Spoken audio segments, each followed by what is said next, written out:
Now, are we ready? Huh? 1 minute.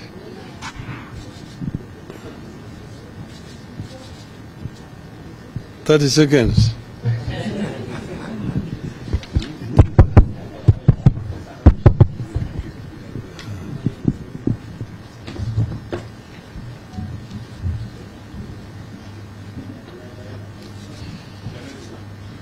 Is it ready?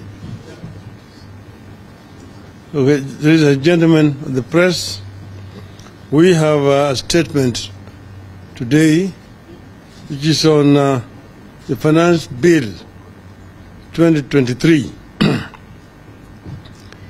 Last week, Azimio la Umoja One Kenya coalition raised concerns about the Finance Bill 2023, which was published on Friday, 28th of April, and tabled in Parliament on the 4th of May, 2023. We said the bill prepared by the Kenya Kwanza regime is a punishment that Kenyans cannot and should not entertain.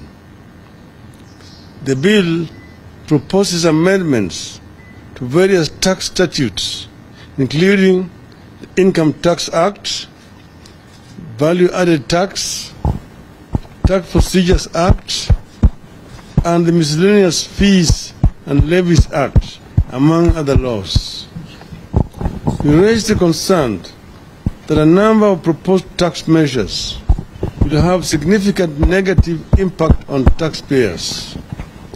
These include introduction of 16% VAT on petroleum products, revision of the rate of tax applicable to the permanent establishment of a foreign entity, and introduction of a tax on repatriated income of the permanent establishment.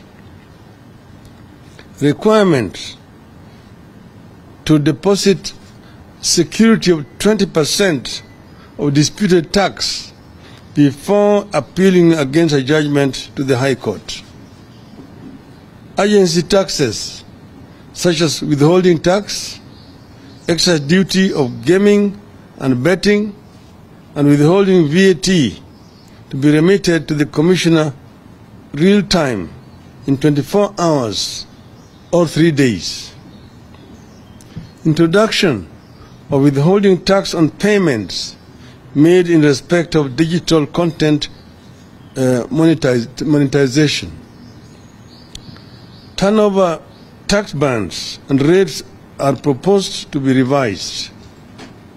Introduction of digital asset tax upon digital asset transfer or exchange value. Increase of marginal tax rate applicable to employees from 30% to 35%.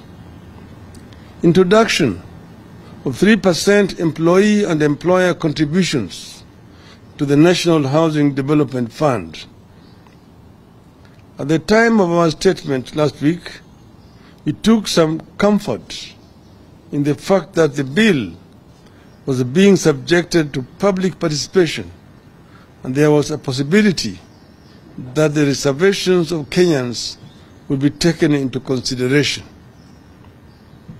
Since then, however, the Kenya Kwanza hubris has kicked in. The top leadership of the Kenya Kwanza regime in Parliament and the executive have pronounced themselves on this matter. They have said that the finance bill will pass as it is. They have said not even a comma shall be removed. On Sunday, Honorable William Ruto said the 3% housing levy to be deducted from the basic salaries is mandatory patriotism. National Treasury Secretary Njuguna Ndung'u has said Kenya Kwanza is hiking taxes to catch up with the neighbors. Kenya Kwanza's leadership in Parliament has also declared that they will have their way because a government never loses.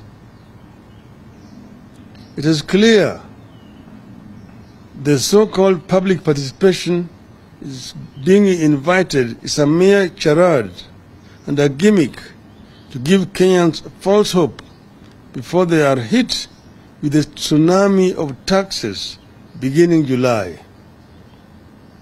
As Ruto was speaking on Sunday, the Energy and Petroleum Regulatory Authority had just raised the retail fuel prices by Kenya shilling 3.4 for the super petrol, shilling 6.4 for diesel, and 15.19 for kerosene. The Kenya shilling itself also continued with this free fall against other major currencies. The rise in the price of fuel and the continuing fall of the shilling means the cost of everything goes up again. Kenyans will recall that earlier on we had warned that despite all state propaganda trying to ease the supply shortage of maize and lower its costs through duty-free imports would not work and that prices would not come down. To ensure the subsidy is passed on to consumers, the government would have to agree with the traders on a formula on various margins and costs. Such negotiations have failed as was expected. Further, if importation is to lower the market price of maize, the volume of imported maize would have to be massive. Reports indicate that not many importers took the offer. The net effect is that the price of unga has not come down. Instead, they are set to rise again. Because Kenya Kwanza essentially sees Kenyans as its beast of burden, even this darkening scenario has not been able to persuade the regime to seek middle ground on the finance bill. We restate that for Azimio, this bill remains a big no and no. There is unanimity over its rejection. It is our position that this bill does not qualify as a just tax system.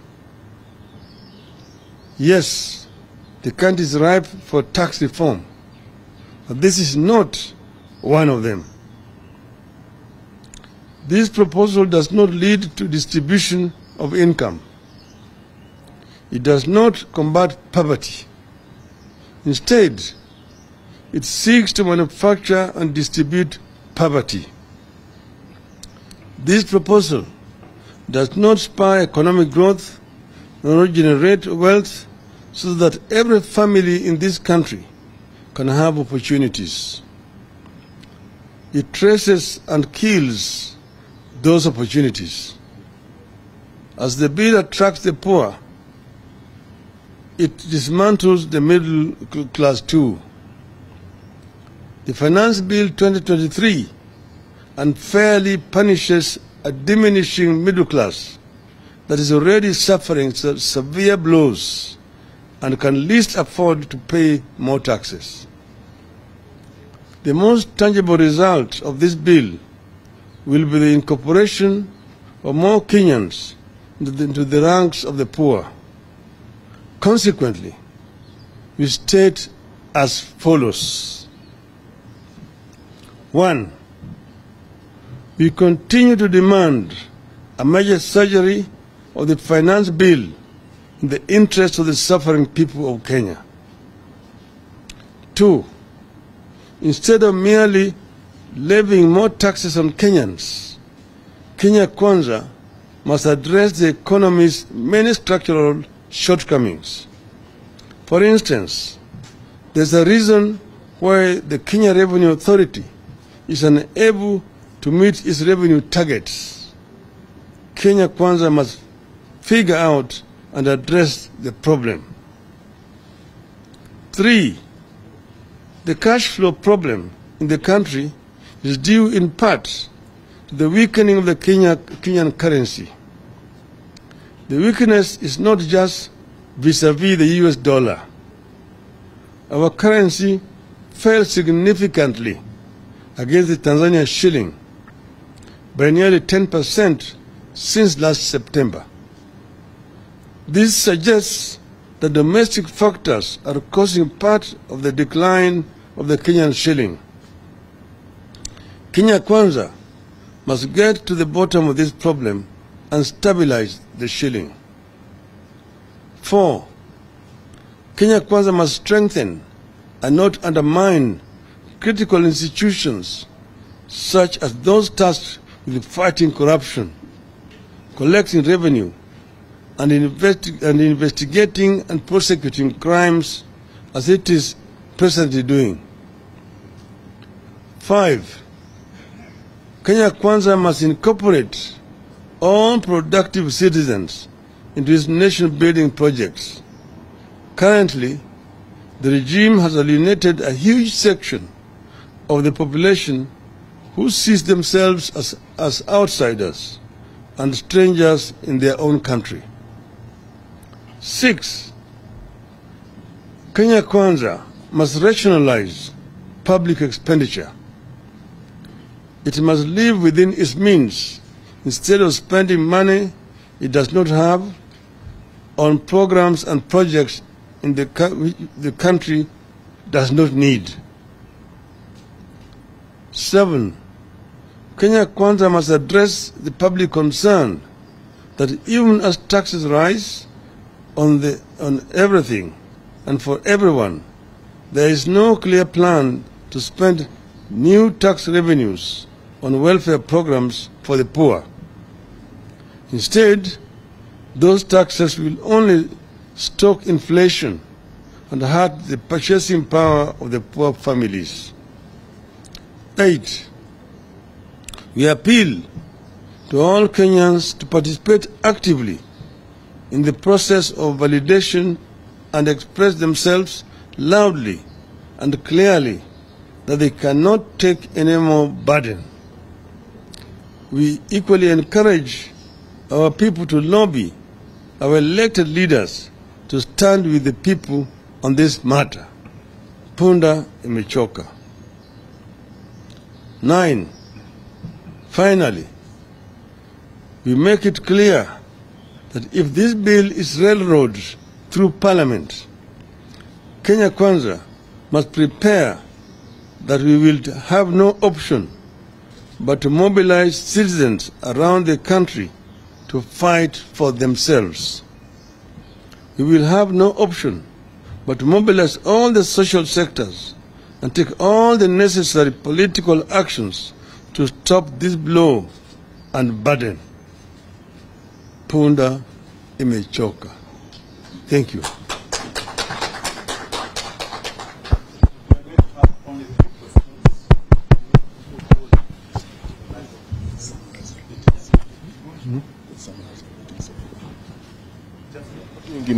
Tumesema kwa muhtasari ati wiki jana sisi kama Azimio la Umoja One Kenya tuliongea juu hii mswada ya ushuru ambayo imechapishwa na serikali ambayo sasa iko kwenye lengo la kiwango ya kuzungumzia na wananchi. Tulisema hii mswada itaumiza Wakenya wengi zaidi. Manake wakati huu uchumi ya Kenya inaugua. Wengi wa Kenya wamefukarishwa na hali ya uchumi iliyoko. Wengi wa Kenya wamekosa kazi. na hata biashara katika taifa letu wako na shida mingi zaidi. Bidhaa ambayo wanatafuta, yani raw materials kutoka nje, bei yao iko juu. Hali ya ushuru wakati huu tayari iko juu zaidi kwa wafanyabiashara. Kwa hiyo tumesema kupandisha ushuru wakati huu ni kuongeza mzigo kwa Wakenya wengi zaidi. Tumesema Wakenya hawawezi kuvumilia tena mzigo zaidi sasa. Tukahimiza serikali tuchukue hatua tofauti. Kuna njia mingi ya kuua paka. Paka kama imekuwa paka mwitu, inakula vifaranga, inaweza kuuliwa. Unaweza kuchukua kamba uweke kwa shingo, unaweza kuweka kisu, unaweza kuchukua paka vile vile ukapiga na nyundo. Vile vile unaweza kuchukua paka ukawaingiza kwa gunia, ukaweka jiwe, peleka mtoni, uzamishe huko. Kwa hivyo tumewaambia serikali watafute mbinu ya kuimarisha mapato ya serikali tofauti na kupandisha ushuru. Na sisi najua inawezekana. Tulipoingia kwenye serikali ya kwanza tukiwa na Rais Mwai Kibaki, tulitafuta mbinu. Hali ya uchumi ilikuwa mbaya zaidi kuliko wakati huu, lakini tuliweza kutoa serikali kwenye shimo pale iliyoko, tukapandisha mapato, ushuru ikatoka bilioni 200 ikapanda mpaka bilioni 500, ikaenda mwaka ufuatao milioni 700, tukaenda bilioni 900, kisha tukafika trilioni. Tulijua, maana tuliangalia pale uchumi ilikuwa inavuja. Pesa ilikuwa na sanywa kutoka kwa wafanyabiashara na kwa wananchi, lakini hizo pesa ilikuwa inaingia kwa mfuko ya watu wengine. Hata wakati huu inafanyika katika hii serikali ya Kenya Kwanza. Mingi ya ushuru ambayo inasanywa kutoka kwa wananchi haingii kwenye miradi ya serikali. Inajulikana. Kwa hivyo badala ya kuumiza wananchi zaidi, tumewambia watafuta mbinu ya kurekebisha uchumi. Kama hawezi hao waondoke. Sisi tumesema namna hiyo. Mimi nilimwambia hao juzi na rudia tena hapa leo ya kwamba punda ya Kenya imechoka. Ukizidisha hii mzigo, punda itarudisha, itatupa chini na wafanye yale ambayo wanataka kufanya. Sisi kama Azimio tumesema tunataka Wakenya wakati huu ya kutafuta maoni yao wajitokeze kwa wengi, jamaa wakija karibu na waende watoe maoni yao, waambie jamaa ya kwamba sisi tumekataa, hatukubaliani na nyinyi kwa kupandisha ushuru kila mahali.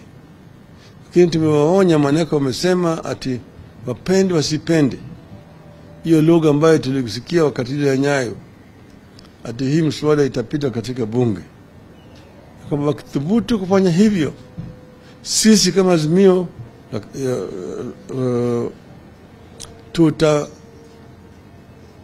kwenda pamoja na Wakenya na tutaleta Wakenya pamoja.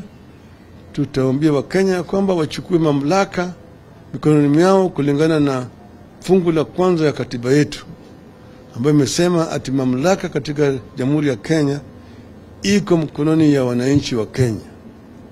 Wananchi wa Kenya wanaweza kutumia hiyo mamlaka moja kwa moja, au wanaweza kupatia viongozi ambao wamechagua hiyo uwezo ya kuwakilisha. Kwa hivyo haya yote tutafanya. Na wasiseme kwamba hawakuonywa. Tunawaonya na wajukue hii kama ni onyo kali ya mwisho ya Azimio. Asanteni. My name is Abuya from Citizen. I have two. One on housing, one of the main contentious issues in the finance bill. The chairperson of the budget committee has been quoted saying that Kenyans will be able to get back their money plus interest after 7 years. What will be your take on this? Two, if you could possibly give us the progress in the bipartisan talks. So what? If you can give us the progress so far in the bipartisan talks that are ongoing. One is, if I want to invest, I must have a choice where I want to invest. I should not be forced to invest in this venture or this other venture.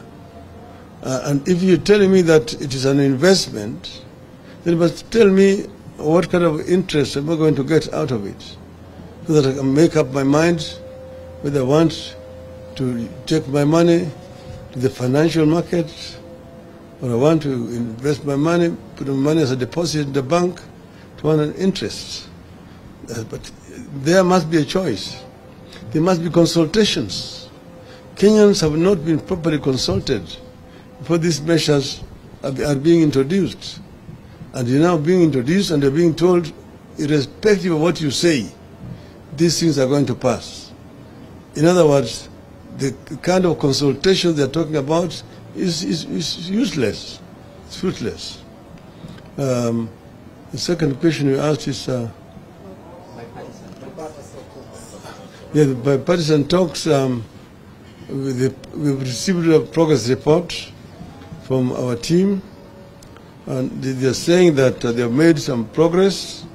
They're going to continue next week. There are issues which are very critical, which we give a deadline of 30 days. That those within 30 days, you must have a solution. This includes the cost of living, the cost of essential commodities like unga, oil, cooking oil, the price of electricity, school fees, and so on. Secondly, the issue of server, the forensic audit of the server. There must be a solution to it within these remaining days.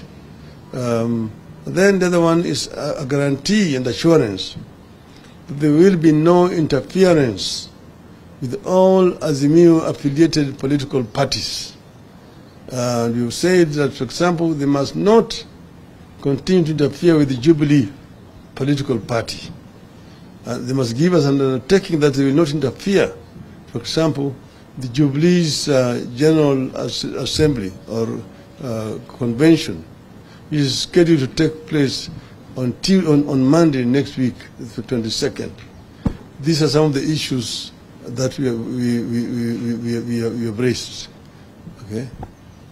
All right. My name is Emmanuel Toh from KTN News. I have two questions. One, the president yesterday cracked the whip at KEMSA. Huh? I'm here, Baba niko hapa. I'm here. Nachunga camera. So, yesterday the president cracked the whip at KEMSA, firing the PS and some members at KEMSA. Do you think, what is your take on that? KEMSA, Kenya Medical Supplies Authority. What's your comment on that? Is the government committed to fighting corruption? Number two, on Sunday and Saturday we saw you with the president in Nyandarua, in Kasarani, and in Nyayo. You had a busy weekend with the president. Does it affect your watchdog role as oversighting the government, and are you planning anything? Thank you. First question is the first question is on KEMSA. KEMSA. Now, KEMSA issue, these are all these issues we talked about, issues of corruption. The government is actually reacting. They're reacting to a very major issue. I don't think that this is the only scandal that they have in KEMSA. I think within a short period of time, you're going to be seeing hemorrhage in this government. But then, you see, you have a government should be run as a government. You have ministers who are charged with these responsibilities. Why are we not seeing ministers where the president is the one coming up with the key policy issues in respective ministries. The other day, the president was talking about student loans with the permanent secretary, and there was no minister, and that is in the State House. A major policy statement on education should come from Minister of Education in his ministry. If there's a scandal in KEMSA, there should be Minister for Health, or even a permanent secretary for health, medical services. This other one here is just PS for public health. So it raises more questions than it answers. What the so-called surgery in the ministry. Okay. The other one is we were in Nyandarua. We went there, Jamini village, for the funeral of Hayati Field Marshal Mukami Kimathi. And we met there with Mr. Ruto and his deputy and his ministers. And of course we shook hands there. It was a chance meeting. We did not plan to meet there. But they said it was a state funeral, and we said we must go. There had been some threats issued by some supporters of Kenya Kwanza. But he said, no, we will go because of our relationship with the deceased, as it turned out. Now, they said it was a state funeral. The flags were not flown at half-mast. Neither was she given a 21 gun send-off as is required, which was very unfortunate indeed. But from there, I had been invited to Kipchoge Keino Athletics tournament, which was taking place at Kasarani. And Mr. Ruto also was coming there. We didn't know that he was coming. He didn't also know that I was going. We just met there as a chance at Kasarani. And we watched the tournament together. We did not invite each other. The following day, there was Mashemeji Derby at Nyayo Stadium. And I was going there because I'm the patron of Gor Mahia, Kogalo. And as we were coming around Madaraka Estate, there was a traffic jam. Then I asked, why is the jam today on a Sunday? I told, oh, you know, the roads have been closed because the president is going to the stadium. That's when I knew that Mr. Ruto was going to the stadium. And we met there again in the stadium, and we watched the match together. In the halftime, we went down to the lounge. There's only one lounge. And then we met there, and the pictures were taken. But we did not talk anything other than football. And there was no handshake. And I want to say this for umpteenth time. Mr. Gachagua, understand, we do not want any handshake with Kenya Kwanza. You have not asked for it, we don't want it. And we will not go for it. I think that's enough. Thank you very much. Thank you.